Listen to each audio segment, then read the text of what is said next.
Hi மக்களே, வணக்கம். இன்றைக்கி வெண்டைக்காய் வந்து நல்லா பிஞ்சாக கிடச்சிது. அதனால் நான் வந்து வெண்டைக்காவை வச்சு ஒரு புளிக்குழம்பு பண்ண போகிறேன். குக்கரில் செய்ய போகிறேன். எப்படி செய்யலான்னு பார்ப்போம் வாங்க. நான் வந்து ஒரு 1/4 கிலோ வெண்டைக்காய் எடுத்திருக்கேன்.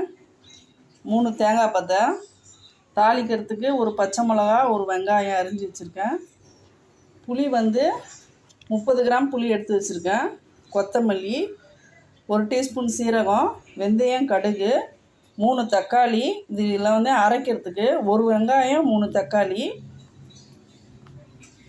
தனியாத்தூள் 2.5 டீஸ்பூன், குழம்பு மிளகாத்தூள் 2 டீஸ்பூனுங்க. இவ்வளோதாங்க இதுக்கு தேவையான பொருள். இது எப்படி பண்ணலான்னு பார்ப்போம். முதல்ல குழம்புக்கு ஒரு மசாலா அரைக்கிறதுக்கு ரெடி பண்ணிடலாம். நான் 1 டீஸ்பூன் எண்ணெய் ஊற்றிருக்கேன். இதில் வந்து 1 டீஸ்பூன் சீரகம் போட்டுப்போம்.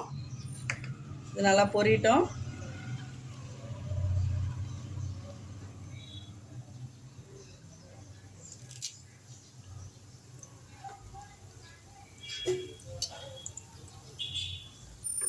லேசாக பொரிஞ்சால் போதும், ரொம்ப கருக விடுவானா. அடுத்து வெங்காயம் போட்டுக்கலாம்.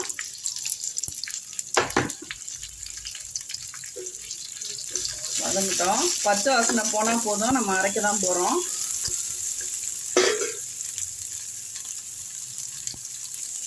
வெங்காயம் நல்லா வதங்கிட்டோம். அடுத்து தக்காளி போட்டுக்கலாம்.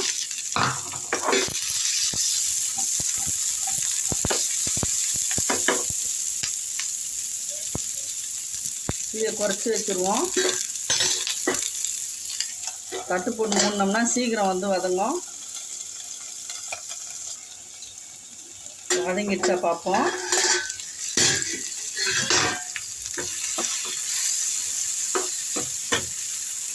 ஓரளவுக்கு வதங்கிடுச்சுங்க. ஆஃப் பண்ணிடலாம். அரைக்க போகிறதான் செய்கிறோம்.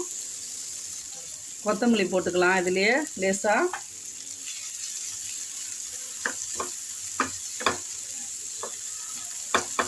இந்த சூட்லேயே வதங்கட்டும்.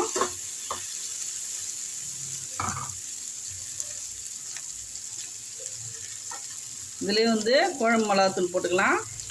2 டீஸ்பூன் அளவு எடுத்துருக்கேன். 2 டீஸ்பூனு. அவ்வளோதான். நல்லா வதங்கட்டும். சூடு ஆறினோடனே நம்ம அரைச்சிடலாம். துருவின தேங்காவை இதிலே போட்டுக்கலாம். அவ்வளோதான். கேஸ் ஆஃப் பண்ணிவிடுவோம்.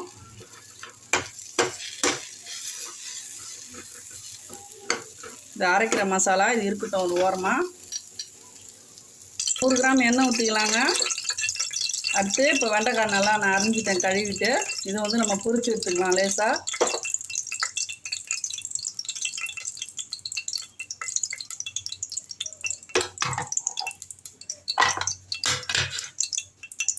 எண்ணெய் நல்லா காஞ்சிடுச்சு.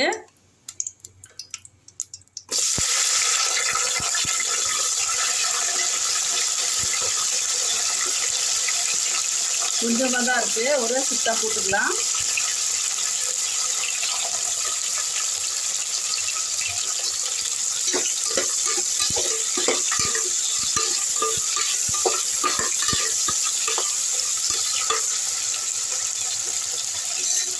ரெண்டு நிமிஷம் வதங்கட்டும் நல்லா.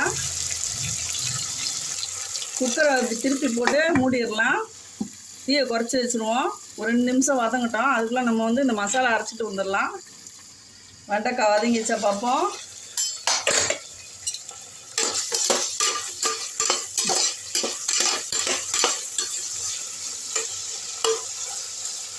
ஓரளவுக்கு பாதி வெந்துருச்சுங்க.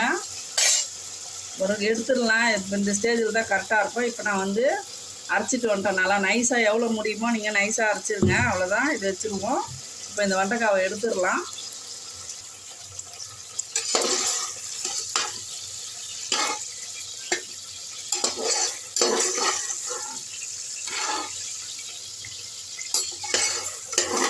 ஸோ அதே எண்ணெயில் நம்ம தாளிச்சிக்கலாம். இந்த மாதிரி செய்யும்போது வெண்டைக்காய் வந்து குழன்னு இருக்காதுங்க. குழம்புல வந்து தனியாக தெரியும். பாருங்கள், நான் அப்புறம் சொல்கிறேன். இப்போ இந்த குக்கர் எண்ணெய் காயட்டும். இப்படி இருக்கட்டும். அடுத்து கடுகு வெந்தயம் போட்டுப்போம். இந்த காய் பொரிச்சதுனால அந்த தண்ணி எண்ணெயில் வந்து ஈரத்தன்மை இருக்கும், அதனால் பொரிய லேட் ஆகும். அவ்வளோதாங்க, பொரிஞ்சிடுச்சுங்க. இப்போ வந்து இந்த வெங்காயமும் பச்சை மிளகாவும் போட்டுக்கலாம். நல்லா வதங்கட்டும். கொஞ்சமாக கருவேப்பிலை போட்டுக்கலாம். நல்லா வதக்கி விட்டுருவோம். ஃப்ரை பண்ணிக்கலாம். வெண்டைக்காய் 2 மிஷின்.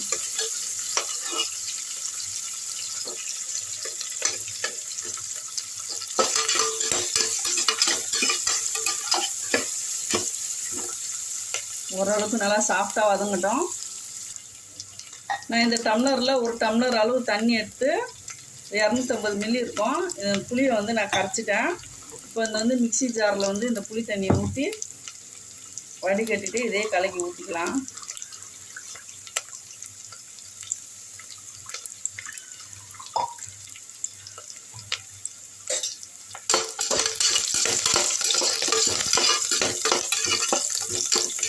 வெங்காயம் ஓரளவுக்கு வதங்கிருச்சு.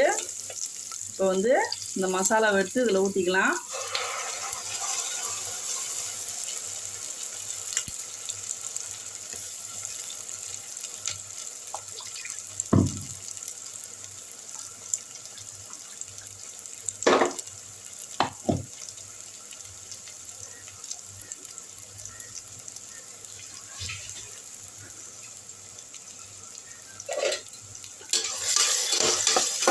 ஏற்கனவே நல்லா வதங்குன்றதுனால ரொம்ப நேரம் வதக்கணும்னு அவசியம் இல்லை. லேசாக ஒரு கிண்டு கிண்டிட்டு இந்த புளி தண்ணியை தூக்கி ஊற்றிக்கலாம். இது தேவையான உப்பு போட்டுப்போம். நான் ஒரு 2 டீஸ்பூன் அளவு போடுறேன். நீங்கள் அளவு பார்த்து போடுங்க. இப்போ இந்த ஜாரை வந்து புளி தண்ணி ஊற்றி வச்சுருக்கேன். இதில் வந்து அப்படியே கழுவி இந்த ஊற்றிடலாம்.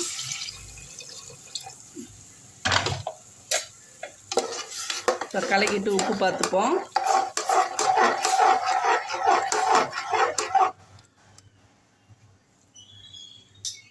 உப்பு கரெக்டாக இருக்குதுங்க. இப்போ வந்து குக்கர் மூடி போட்டு மூடிடலாம். கரெக்டாக வந்து ஒரு 3 விசில் விடுவோம். நல்லா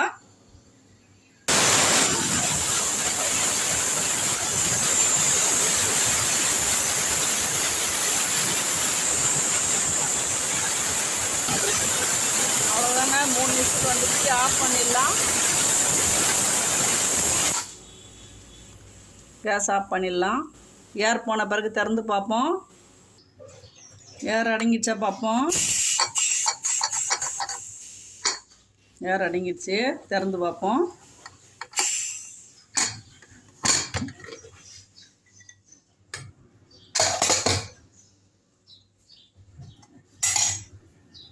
குழம்பு ரெடி ஆயிடுச்சுங்க. நல்லா வந்து இந்த வெண்டைக்காவை எடுத்து இதில் போட்டுடலாம்.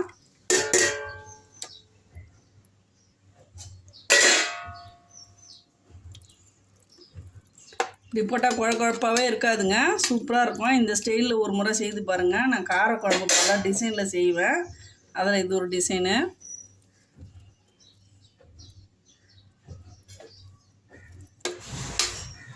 வெண்டைக்காய் போட்ட பிறகு கொதிக்க வைக்க வேண்டாம், அப்படியே நம்ம சர்வ் பண்ணலாம். இதில் வந்து நாட்டு சக்கரை வந்து 1 டீஸ்பூன் போட்டுக்கலாம்.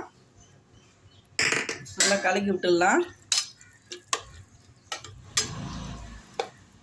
அவ்வளோதான், குழம்பு ரெடி. நீங்களும் இதே ஸ்டைலில் ஒரு முறை ட்ரை பண்ணுங்கள். இந்த வீடியோ பிடிச்சிருந்தா லைக் பண்ணுங்கள், ஷேர் பண்ணுங்கள், சப்ஸ்கிரைப் பண்ண மறக்காதீங்க. தேங்க்யூ மக்களே.